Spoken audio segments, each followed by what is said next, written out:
Okay, so again, setup wise, I say is pretty much standard. Okay, what you had was the club would sort of go back. You were scared of getting it too far inside, so you'd swing the golf club back. You take it back okay about here, then you start sort of pushing the arms up, and that's the club would now get quite a long way outside your hands here. And now then when you started turning, the club would get a bit laid off here, and you're almost quite squatting with your knees sort of bending down quite a bit. Not as much rotation there, it's a bit more kind of almost that going on, yeah? So your weight's kind of going more on your toes and sliding to the outside with that right foot, with that club laid off. Now you've got to try and get that club to try and flatten there. Now you're going to get very, very stuck and trapped. You see the club now sort of coming back in here, sort of out in front, trying to save it. And you're probably going to either pull it, as you said, not strike it very well, slap it, toey cuts and all sorts, okay? So that was kind of your takeaway there. So this one here now, that hip and that shoulder are just going to rotate. The hand's now going to work on the inside as you go back. Yeah. Perfect. Yeah. Yeah. Not so much, yeah. So everything just happened now. So look at the connectivity now with your arms and your body.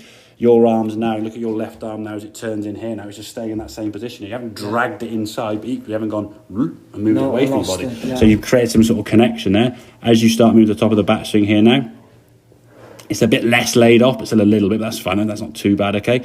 Now as you come back to the golf ball, that shaft can work a bit more from the inside because you've got space to do it.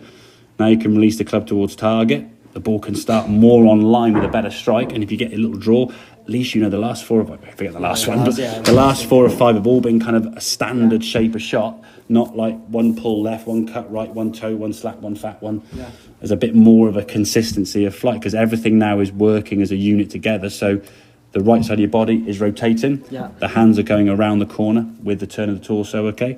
Everything's staying now in a connect. If I said you here had a bucket of water and you want to hand someone to your right hand without spinning it, you'd go like that, yeah? You wouldn't go not out there, you wouldn't go in here, yeah? But how would you move under control? You'd use your torso to move this way. Yeah. So body parts would just start falling into place. If I say, okay, get the one I'd throw over your shoulder, there's your backswing and you come back down the golf ball. So once you've got from here to about there, I mean, from that's what, 22.2 on the clock there when you get to the top of the bear.